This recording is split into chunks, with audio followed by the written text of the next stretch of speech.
Hello friends. स्वागत है आपका अपने YouTube channel education of Pandey arts. जैसा कि अभी मैं पूर्व में ही 2 वीडियो अपलोड कर चुका हूं, जिसको आप हमेशा कोशिश करिएगा देखने के लिए, क्योंकि मैं अपने देसी तरीके से जिस तरह से मैं खुद पढ़ा हूं उस हिसाब से मैं आपको बताने की कोशिश करने का पूरा प्रयास कर रहा हूं। यहाँ पर एक मैं चार्ट पहले ही लिख लिया हूँ। ये चार्ट जो आप देख रहे हैं जो मैं बनाया हूँ, ये चार्ट मैं पहले ही लिख लिया हूँ ताकि केवल आपको मैं एक्सप्लेन समझा सकूँ अच्छी तरीके से, क्योंकि अभी हमारे पास उतनी साधन यूट्यूब के लिए मौजूद नहीं है। लेकिन फिर एक छोटी सी मेरी कोशिश है और आप लोगों का प्रेम रहेगा, आप लोगों का सहयोग रहेगा तो निश्चित रूप से मैं आने वाले समय में आपको हर टॉपिक पे हो सकता है बेहतर से बेहतर तरीके से आपको मैं समझाऊंगा। फिलहाल तो चलिए शुरू करते हैं। अगर वीडियो पसंद आए चैनल को लाइक और सब्सक्राइब जरूर करिएगा। ध्यान दीजिएगा, मैं आपको अपने तरीके से बताने की पूरी कोशिश कर रहा हूँ। और ये मात्र मैं इंट्रोगेटिव सेंटेंस के लिए जो मैं चार्ट बनाया हूँ, इसको आप स्क्रीनशॉट लेकर के अपने मोबाइल में हमेशा रख लीजिएगा। ये किसी भी क्लास, ये 6 to 12, 6 से 12 या ग्रेजुएशन के लिए ये reporting verb, reported speech, interrogative sentence, assertive sentence, negative sentence सबके पे लागू होगा। ये आज मैं चर्चा करूंगा direct indirect narration, interrogative sentence कैसे बनाए जाते हैं। इससे पहले भी मेरी एक टेंस से परिवर्तन संबंधी वीडियो और पॉजिटिव असर्टिव सेंटेंस जो भी था उसके लिए मैं वीडियो अपलोड कर चुका हूँ, उसको भी आप डिस्क्रिप्शन में लिंक नहीं है तो आप सर्च करके देख लीजिएगा। अब ध्यान दीजिए, इंट्रोगेटिव सेंटेंस ये 2 प्रकार के होते हैं। आप जानते हैं, एक होता है यस और नो टाइप, मतलब जिसका जवाब हाँ या ना में हो जाता है। जैसे मान लीजिए कोई पूछता है कि, मान लीजिए अध्यापक हमसे पूछे क्या तुम एक अच्छे प्लेयर हो या क्या तुम एक अच्छे खिलाड़ी हो, तो आप जवाब हाँ या ना में दे सकते हैं, तो उसको सिंपल इंट्रोगेटिव कह लेते हैं। जैसे कि मैं यहाँ पे लिख भी दिया हूँ जिसको आप नोट कर रहे हैं। रिपोर्टेड स्पीच में ऐसे वाक्य अर्थात जो इन्वर्टेड कामा के अंदर रहते हैं वह सहायक क्रिया, जैसे उसके पहले do, does, is, am are, was, were, has, have, had, shall will और जो भी इत्यादि चीज़ें होती हैं, शैल विल वगैरह, जो भी बहुत सारी सहायक क्रिया पहले लगी रहती हैं और वाक्य के अंदर प्रश्नवाचक चिन्ह तो अनिवार्य होता है। दूसरा होता है कि जिसमें डब्ल्यू स्टेप, जिसमें क्वेश्चन वर्ड जो होता है वह बीच में होता है। जैसे मान लीजिए तुम वहाँ क्यों गए थे, अ- तुम यहाँ क्या कर रहे हो, तो ऐसे वाक्यों की शुरुआत what, why, when, who, how, where और बहुत सारे क्वेश्चन वर्ड है जिनसे शुरू होता है। तो इनके संबंध में मैं आपको बताना चाहूँगा कि इनके परिवर्तन के संबंध में क्या नियम है नरेशन चेंज करने के लिए। इंट्रोगेटिव सेंटेंस में डायरेक्ट से इनडायरेक्ट में बदलने के कुछ सामान्य नियम, इसे हमेशा आप जीवन पर्यंत याद रखिएगा। रिपोर्टिंग वर्ब आप जानते हैं, पहले भी मैं इस वीडियो में इससे पहले मैं वीडियो में चर्चा कर चुका हूँ कि नरेशन के 2 पार्ट होते हैं। एक होता है रिपोर्टिंग वर्ब अर्थात सूचना देने वाला, एक होता है रिपोर्टेड स्पीच, उसके द्वारा कही गई बात। तो रिपोर्टिंग वर्ब में से जो होता, अगर मान लीजिए केवल से दिया है तो उसको आस्क में बदलिएगा। अगर सेज दिया है तो आस्कज, इसके साथ अर्थात देख रहे हैं ना, यहाँ पर यस यहाँ नहीं है तो केवल आस्क लिखा जा रहा है। अगर इसके साथ यस है तो वही आस्क में बदलेगा, लेकिन यस यहाँ पे जुड़ जाएगा। अगर सेड है तो आस्क्ड में बदल देते हैं, अर्थात ये पास्ट में तो ये भी पास्ट में बदल जाएगा। अब यहाँ पे मैं नोट यहाँ पे आपको करा देना चाहता हूँ कि रिपोर्टिंग वर्ब में कोई ऑब्जेक्ट हो या ना हो, फिर भी उपरोक्त नियमानुसार परिवर्तन करते हैं। जैसे कहने का मतलब यह है कि मैं आपको पहले वीडियो में बताया था कि रिपोर्टिंग वर्ब में मतलब एक होता है सब्जेक्ट, एक होता है ऑब्जेक्ट। तो वहाँ पे जैसे सेड था तो सेड को हम ज्यों का त्यों भी उतार देते थे अगर उसके साथ कोई नहीं होता था। जैसे मान लीजिए एक उदाहरण मैं आपको समझाने के आया, मैं बोल के ही बता दे रहा हूँ कि मान लीजिए राम सेड टू मी, तो वहाँ पे सेड टू के बाद मी आता था तो सेड को हम टोल्ड में बदल देते थे। लेकिन केवल अगर राम सेड होता था तो वहाँ पर राम को सेड ही लिखते थे और केवल दैट कंजक्शन लगा देते थे। लेकिन इसमें वो नियम नहीं होता है। इसमें चाहे केवल, जैसे यहाँ पे मैं उदाहरण आपको समझाया हूँ एक ठो, देख लीजिएगा यहाँ पे कि मोहन सेड, यहाँ देखिए Mohan said do you know Mahatma Gandhi, मतलब मोहन कहा क्या तुम महात्मा गांधी को जानते हो। देख रहे हैं ये क्वेश्चन वर्ड से डू से शुरू हुआ है, डू यू नो, ये देखिए यू मैं दोबारा लिख दिया हूँ, do you know Mahatma Gandhi, क्या आप महात्मा गांधी को जानते हो। तो यहाँ पर आप देख रहे हैं मोहन आस्क्ड, मैं यहाँ पर चूंकि सेड था, मैं पहले भी यहाँ चर्चा कर चुका, सेड को आस्क में बदलते हैं तो मोहन आस्क्ड। और कंजक्शन के रूप में इफ या वेदर का प्रयोग करते हैं, जिसको नियम नीचे मैं लिखा हुआ हूँ, इफ। और इसके बाद से क्या करते हैं, टोटल इफ लगाने के बाद टोटल सेंटेंस को हम क्या करते हैं, एसर्टिव अर्थात साधारण वाक्य, मतलब ये प्रश्नवाचक है, ये प्रश्नवाचक में है, यहाँ पर आप देख सकते हैं, यहाँ पर हम क्या करेंगे, यहाँ प्रश्नवाचक चिन्ह लगेगा, ये प्रश्नवाचक वाक्य है, तो इसको हमने क्या किया है यहाँ पर एसर्टिव सेंटेंस में अर्थात पॉजिटिव साधारण वाक्य में मैं बदला हूँ।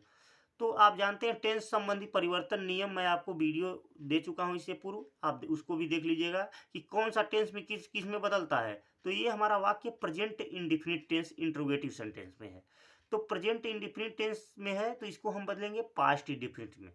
तो पास्ट इंडिफिनिट, इसको कोई भी इंट्रोगेटिव सेंटेंस हो उसके लिए हम क्या करते हैं कि उसको इफ लगाने के बाद डायरेक्ट उसको हम एसर्टिव सेंटेंस में परिवर्तन कर देते हैं, इंट्रोगेटिव से उसको, अर्थात एसर्टिव सेंटेंस का मतलब होता है मतलब पॉजिटिव या निगेटिव, अर्थात साधारण या नकारात्मक। जैसे मान लीजिए कि कहा जाता है कि मैं नहीं जानता हूँ, मैं जानता हूँ, ये वाक्य क्या हो जाते हैं एसर्टिव, क्या मैं जानता हूँ ये हो जाता है इंट्रोगेटिव। तो हम सीधे वही चीज यहाँ पे बताना चाहते हैं आपको कि Mohan asked if you knew Mahatma Gandhi, कि मोहन पूछा कि क्या मैं महात्मा गांधी को जानता था। अब इस बात पे आप विचार करिएगा कि यहाँ इस वाक्य में कहा जा रहा है कि मोहन कहा कि क्या तुम महात्मा गांधी को जानते हो, तो ये जब कहा तो जरूर एकाक 2 मिनट 4 मिनट तो गैप हुआ होगा ना, या 1 सेकंड की ही गैपिंग हुई हो, तो जो चीजें बीत जाती हो पास्ट टेंस में बदल ही जाती हैं। तो उस बात को अगर आप दोबारा कहते हैं या किसी तीसरे से कहते हैं तो क्या कहेंगे कि मोहन मुझसे पूछा कि क्या मैं महात्मा गांधी को जानता था, वो पास्ट टेंस में बदल ही जाएंगे। तो वही नियम टोटल है, इसको आप दिमाग में सोचेंगे तो निश्चित रूप से ये आप भली भांति समझेंगे। और टेंस संबंधी परिवर्तन नियम तो मैं आपको पहले ही दे चुका हूँ वीडियो में, उस वीडियो को आप जरूर देख लीजिएगा। अब चला इस बात को आप ध्यान दीजिएगा। अब ध्यान दीजिए, मैं नियम के लिए यहाँ पर लिख दिया हूँ कि वाक्य को जोड़ने के लिए रिपोर्टेड स्पीच के पहले प्रयुक्त कामा इन्वर्टेड कामा, अर्थात जो कामा और इन्वर्टेड कामा होता है उनके स्थान पे इससे पहले आपको जो एसर्टिव सेंटेंस बना रहे थे उसमें दैट कंजक्शन का प्रयोग कर रहे थे, लेकिन इसमें इफ या वेदर का प्रयोग करते हैं। या तो इफ लिखिए या वेदर लिखिए, तो आसान तो इफ ही होता है, 2 वर्ड का है, तो इसको आप आसानी से लिख लीजिए, दोनों ही सही हैं। कंजक्शन के रूप में कामा इन्वर्टेड कामा हटाते हैं और इफ या वेदर का प्रयोग करते हैं। और रिपोर्टेड स्पीच के टेंस को एसर्टिव सेंटेंस अर्थात सकारात्मक वाक्य में बदल देते हैं, जैसा कि मैं आपको उदाहरण में बताया हूँ। अब जैसे कुछ एग्जांपल मैं आपको यहाँ पे लाइव में दिखा रहा हूँ, जैसे मान लीजिए डायरेक्ट में आपको मैं बता रहा हूँ, ध्यान दीजिएगा।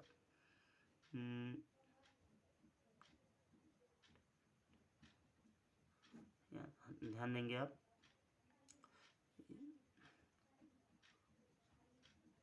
हरी says to me, are you going to Agra, question mark inverted comma close. ये हमारा डायरेक्ट स्पीच का वाक्य है। हरी सेज टू मी, हरी मुझसे कहता है, are you going to Agra, क्या तुम आगरा जा रहे हो। अब इसका देखिएगा इंट्रोगेटिव इनडायरेक्ट कैसे हम बनाते हैं, इनडायरेक्ट में देखेंगे आप, हरी, अब देखिए यहाँ सेज है तो आप सीधा यहाँ पे आ जाइए, सेज को किस में बदलेंगे, आस्क्ड में, तो यहाँ पे हम लिखेंगे asked, Hari ask says to, total बदलता है, ये ध्यान दीजिएगा, ऐसा नहीं कि टू यहाँ बाद में हम लिख देंगे, सेज टू चाहे सेज रहे तब भी बदलेगा, सेज टू रहे तब भी बदलेगा, टू दोबारा लिखेंगे नहीं हम। हरी आस्क मी, कामा इन्वर्टेड कामा हटाएंगे, इसके स्थान पर हम इफ या वेदर कुछ भी लिख सकते हैं, हम दोनों लिख देते हैं, ध्यान देंगे, इफ या वेदर में से कोई एक आप लिखेंगे। ये हमारा हो गया। ये नियम क्या कहता है, वाक्य को जोड़ने के लिए रिपोर्टेड स्पीच के कामा के स्थान पर हम इफ या वेदर का प्रयोग करते हैं। और दूसरा नियम कहता है रिपोर्टेड स्पीच के टेंस को एसर्टिव सेंटेंस में बदलते हैं। तो एसर्टिव सेंटेंस बदलने का नियम होता है, सबसे पहले क्या होता है, सब्जेक्ट अर्थात कर्ता आता है। तो कर्ता हमारा क्या है, यू। यू क्या होता है, second person pronoun. Second person pronoun, pronoun संबंधी मैं पहले वीडियो में आपको समझा चुका हूँ। मैं फिर से एक वीडियो में बेहतर चार्ट के तरीके से आपको मैं फिर से वीडियो दे दूंगा। यू यहाँ पे सेकेंड पर्सन प्रोनाउन है, तो सेकेंड पर्सन प्रोनाउन बदलते हैं रिपोर्टिंग वर्ब ऑब्जेक्ट के रूप में। तो ये देखिए, हरी यहाँ पे सब्जेक्ट है, अर्थात कहने वाला ही सब्जेक्ट होता है, और सुनने वाला होता है ऑब्जेक्ट। अगर मान लीजिए ये मी नहीं होता, जैसे यहाँ इस वीडियो में आप देखेंगे यू यहाँ भी था, लेकिन कोई ऑब्जेक्ट नहीं था, तो हमने यू को ज्यों कहते हो यहाँ पे लिख दिया। जैसे यहाँ यू था, ये सेकंड पर्सन प्रोनाउन है, तो जब भी बदलेगा तो रिपोर्टिंग और ऑब्जेक्ट के अनुसार, तो ऑब्जेक्ट तो यहाँ कुछ था नहीं, तो हमने यू को ज्यों कहते हो लिख दिया। लेकिन यहाँ पर ऑलरेडी हमारा ऑब्जेक्ट है, अर्थात मी ऑब्जेक्ट है, तो यू बदलेगा मी के अनुसार। तो यू किस रूप में है, सब्जेक्टिव केस अर्थात कर्ता के रूप में है। तो मी किससे बनता है, आई से। जैसे आई का होता है आई, माई, मी। आई होता है सब्जेक्टिव केस, और उसके बाद से माई होता है रिलेटिव केस, और मी होता है ऑब्जेक्टिव केस। तो ये जब कर्ता के रूप में है, तो मी का कर्ता हम बनाएंगे तो क्या हो जाएगा, आई हो जाएगा। तो हम यू के स्थान पे क्या लिखेंगे, आई। एक बार और फिर से समझेंगे आप। जैसे यहाँ पर यू लिखा हुआ है, यू सेकेंड पर्सन कर्ता के रूप में है, तो ये बदलेगा ऑब्जेक्ट, अर्थात ऑब्जेक्ट यहाँ मी दिया है। अगर मान लीजिए किसी का नाम रहता, जैसे हरीश से टू श्याम, अगर यहाँ श्याम रहता तो श्याम क्या है, लड़का है, तो लड़का के लिए कौन सा प्रोनाउन यूज करते आप, लड़का के लिए वह ही कहते, तो वह के लिए क्या होता है, ही होता है। अगर लड़की का नाम रहता तो यहाँ पे सी हो जाता है। लेकिन यहाँ पर यू सेकेंड पर्सन प्रोनाउन है, तो मी चूंकि यहाँ भी ये भी प्रोनाउन है और ये भी प्रोनाउन है, तो ये प्रोनाउन हमको इसके अनुसार इसको बदलना है। तो ये कर्ता के रूप में यू है, तो हम मी को क्या करेंगे, मी का हम कर्ता वाला ही रूप लिखेंगे, तो मी का हो जाता है आई। अब देखेंगे टेंस संबंधी परिवर्तन क्या कहता है, कि ये टेंस है प्रेजेंट कंटिन्यूअस टेंस में, प्रेजेंट कंटिन्यूअस टेंस। तो प्रेजेंट कंटिन्यूअस चार्ट में आप देखेंगे तो मैं लिखा हूं कि प्रेजेंट कंटिन्यूअस है, पास्ट कंटिन्यूअस में बदलता है। तो पास्ट कंटिन्यूअस क्या होता है, कर्ता के बाद मतलब सहायक क्रिया में वाज वेयर प्रयोग होता था, आई के साथ क्या प्रयोग करते हैं, वाज का प्रयोग करते हैं। बाकी प्लूरल नंबर के साथ वेयर का प्रयोग करते हैं, लेकिन यहाँ आई के साथ वाज का प्रयोग करते हैं। अब बाकी ज्यों का त्यों हम उतार देंगे। जैसे गोइंग टू आगरा, जी गोइंग टू आगरा, और यहाँ पे कॉमा इंटरोगेशन का और ये क्वेश्चन मार्क सब खत्म, फुल स्टॉप केवल लगा देंगे, ये हमारा वाक्य हो गया। उम्मीद है मेरी ये वीडियो आपको पसंद आई होगी। अगर आप समझें तो आप इसको लाइक सब्सक्राइब जरूर करें, ताकि हम भी यूट्यूब की दुनिया में शिक्षा के पहल में एक अच्छा कदम रख सकें। ये आप लोगों की प्रेरणा रहेगी। धन्यवाद।